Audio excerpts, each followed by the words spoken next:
Tumsifu Yesu Kristo. Ndugu mpenzi mtazamaji na mfuatiliaji wa chaneli ya Mungu ni Njia ya Kweli na Uzima, kama wewe ndo mara yako ya kwanza unajiunga katika chaneli hii, ni kusihi sana unapoingia katika chaneli yangu ya YouTube usisahau kucomment, kulike na kusubscribe ili tuendelee kuwa pamoja katika kueneza injili ya Bwana. Tumsifu Yesu Kristo. Ndugu zangu, niwaalike sasa tunapokwenda kutafakari siku hii ya leo neno la Mungu, basi nikusihi sana endelea kuwa nami, mtumishi wenu nisiyestahili Harun Kadebe. Endelea kuwa nami katika kipindi chote ambacho utasikiliza ujumbe katika maandiko matakatifu. Leo hii tunaenda kutafakari kutoka kitabu cha Mathayo sura ya 5 kuanzia aya ya 3 hadi aya ya 10. Hivyo nikusihi sana unapoingia katika chaneli yangu ni support katika subscribe, utia ujumbe wako hapo ili tuendelee kwa pamoja. Basi tuombe Roho Mtakatifu atuongoze katika kipindi chetu. Kwa jina la Baba na la Mwana na la Roho Mtakatifu, amina. Uje Roho Mtakatifu, uzienee nyoyo za waamini wako, uwatie mapendo yako. Peleka Roho wako, vitaumbwa vipya na nchi zitageuka. Tuombe. Ee Mungu uliyefundisha nyoyo za waamini wako, ukiwaletea mwanga wa Roho Mtakatifu, tunakuomba tuongozwe na yule Roho, tupende yaliyo mema, tupate daima faraja zake. Tunaomba hayo kwa njia ya Kristo Bwana wetu, amina. Ndugu zangu, niwaalike sasa tuende kusoma kitabu cha Mathayo sura ya 5 aya ya 3 hadi ya 10. Leo tutasoma hadi aya ya 10. Anasema, heri walio maskini wa roho, maana ufalme wa mbingu ni wao. Heri walio na huzuni, heri wenye huzuni, maana hao watafarijika. Heri wenye upole, maana hao watairithi nchi. Heri wenye njaa na kiu ya haki, maana hao watashibishwa. Heri wenye rehema, maana hao watapata rehema. Heri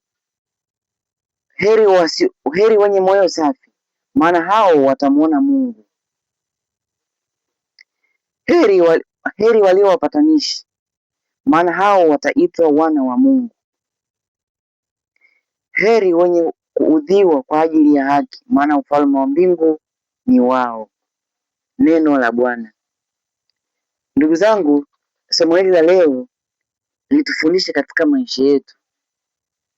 Katika maisha yetu tunatakiwa tujue hizi heri, tukiziishi vizuri, hizi heri kwa hakika zinatufundisha mambo mengi sana. Mtumishi wa Mungu ametuandalia leo ujumbe mzuri kwa ajili yako. Hivyo ni kusihi sana unapoingia katika chaneli yangu ya YouTube usisahau kucomment, kulike na kusubscribe ili tuendelee kuwa pamoja katika kueneza ujumbe wa Mungu. Tuingie live, tusome neno la Mungu, tusikilizane tukiwa live. Asanteni sana na Mwenyezi Mungu awatie moyo katika kulisikia neno la Mungu kutoka katika maandiko matakatifu. Ndugu zangu, katika somo hili la leo tunafundishwa kwamba anasema kwamba heri wenye huzuni, maana hao watafarijika. Anatoa ahadi, heri zinatoa ahadi. Ndugu zangu, somo hili la leo linapaswa kumtegemea Mwenyezi Mungu.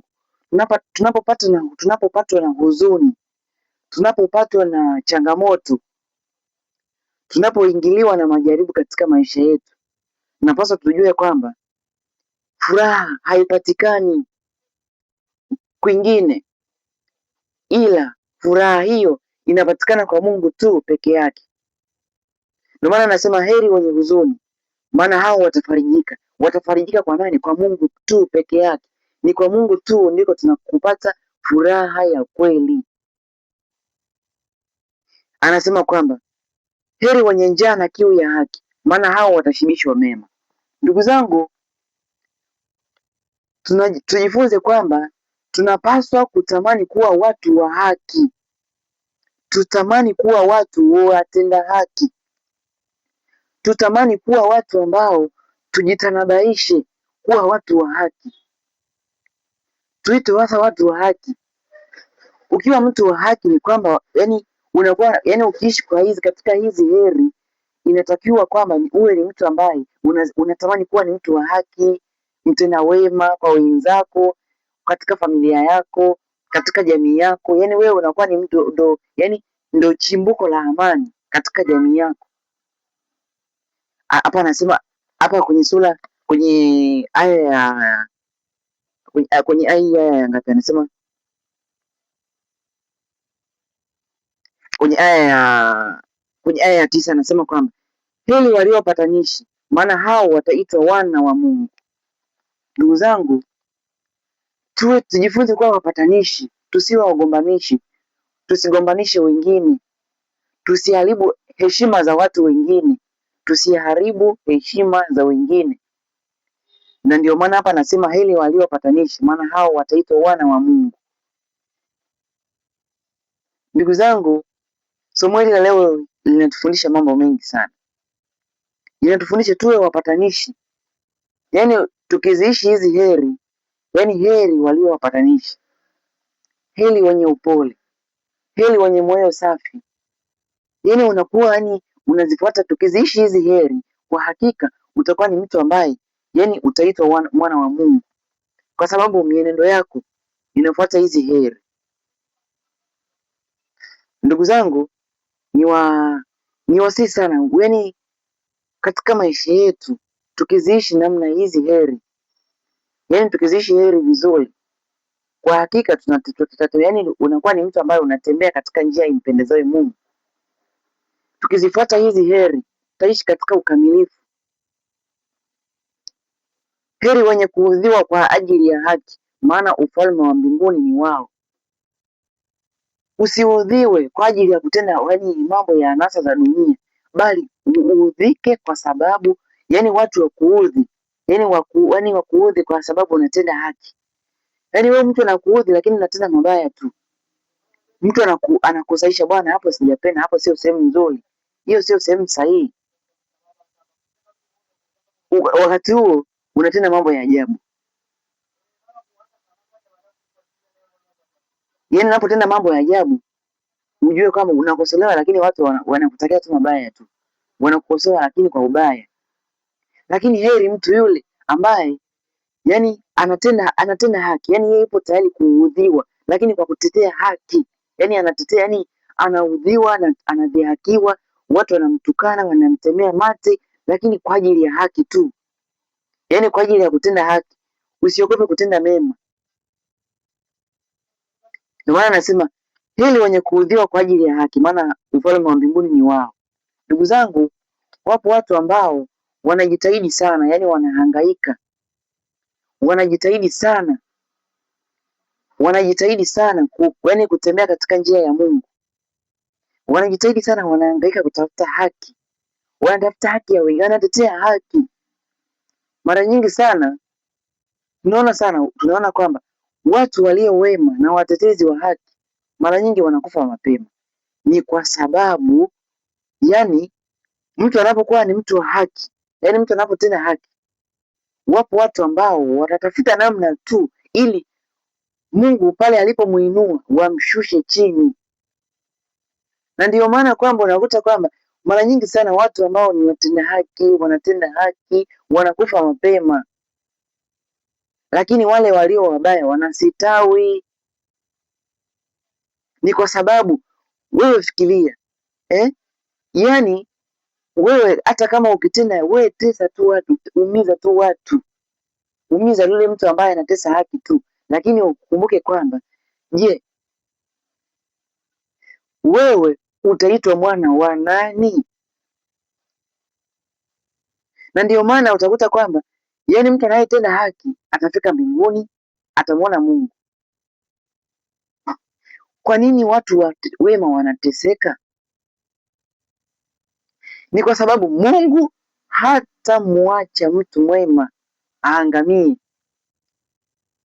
Watamwangamiza kimwili tu, lakini kiroho hawataweza kumwangamiza kamwe. Na ndio maana anasema katika kitabu kile, anasema katika maandiko matakatifu, anasema kwamba Mungu ataviacha ngano na magugu vikue pamoja, lakini siku ya mavuno atavipembua, vitapembuliwa. Kwa sababu wewe fikiria, wewe yani utapembuliwa. Mungu anachukua vilivyo vyake, hivi vyote vinakuwa pamoja. Unaona? Kwa nini Mungu anaviacha vitu, yani anawaacha wote, watu wema na wabaya wakuwe pamoja? Kwa sababu yani siku ya mwisho vitapembuliwa. Wewe kuwa tu. Ndio maana Mungu anamwacha mtu mbaya aendelee kustawi. Yani Mungu anamwacha mtu yote aendelee kuishi ili auache mwenendo wake mbaya. Mungu anamwacha mtu, anamwachia muda tu ili huo muda atumie vizuri, abadilike. Usipobadilika ndugu yangu, wewe tegemea tu Mungu atakupembua, atakutenga na walio wema na walio wabaya. Na ndio maana tujifunze kwamba usiogope kuteseka kwa ajili ya haki. Tetea haki. Usijiunge na wale ambao ni watu wengi lakini ni watenda maovu. Hapana. Epukana na msafara wa watu wengi waendao shimoni. Fuata foleni ya watu wachache ambao wanatembea katika haki, wanatembea katika njia ya Mungu. Ndugu zangu, somo hili la leo litufundishe katika maisha yetu. Tujifunze hizi heri. Heri wenye kuudhiwa kwa ajili ya haki, maana hao wataitwa watu wa Mungu, wana wa Mungu. Tujifunze hata sisi katika maisha yetu, tuwe watu ambao tunatetea haki. Tusiogope kutenda wema kwa sababu ya kuogopa macho ya wengine. Usiogope kutenda wema kwa sababu utaogopa utatengwa na marafiki. Hapana, usiogope ndugu yangu, usiogope. Mungu atakuinua, Mungu atakubeba, Mungu hata kuacha uangamie. Yeye atakuinua, atakupandisha juu. Duniani hapa utateseka, utaumizwa, utapigwa misumari, utapigwa na watu, watu watakudhihaki, watakufanya, yani watakuletea kila aina ya kikwazo.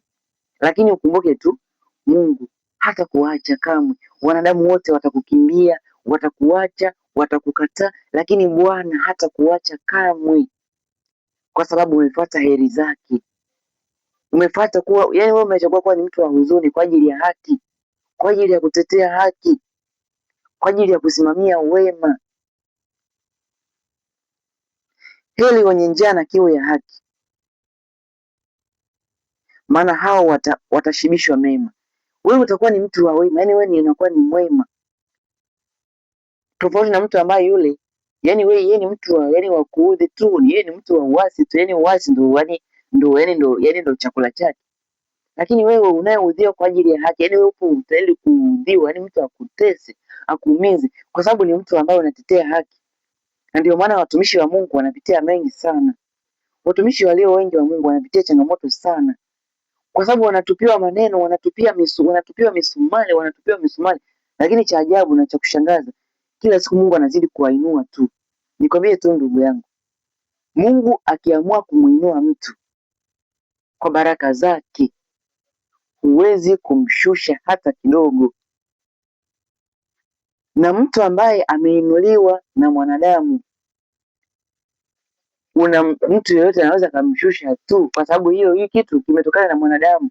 Lakini kitu ambacho kimetokana na Mungu, huwezi kumshusha mtu, yani huwezi. Yani hata kama umpige mtu vita kinamna gani, hutomweza. Mungu akiamua kumbariki mtu, amembariki tu, hutoweza kumshusha kamwe. Usiogope kutenda mema kwa sababu ya kuogopa macho ya watu, kutengwa na jamii. Usiogope kutengwa na watu kwa sababu wewe ni mwana wa Mungu.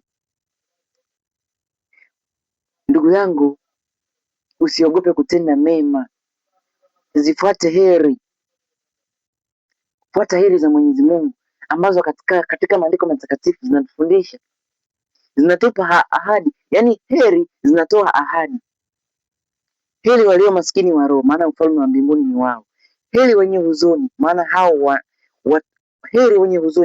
watafarijika. Heri wenye upole, maana hao watairithi nchi. Heri wenye njaa na kiu ya haki, maana hao watashibishwa mema.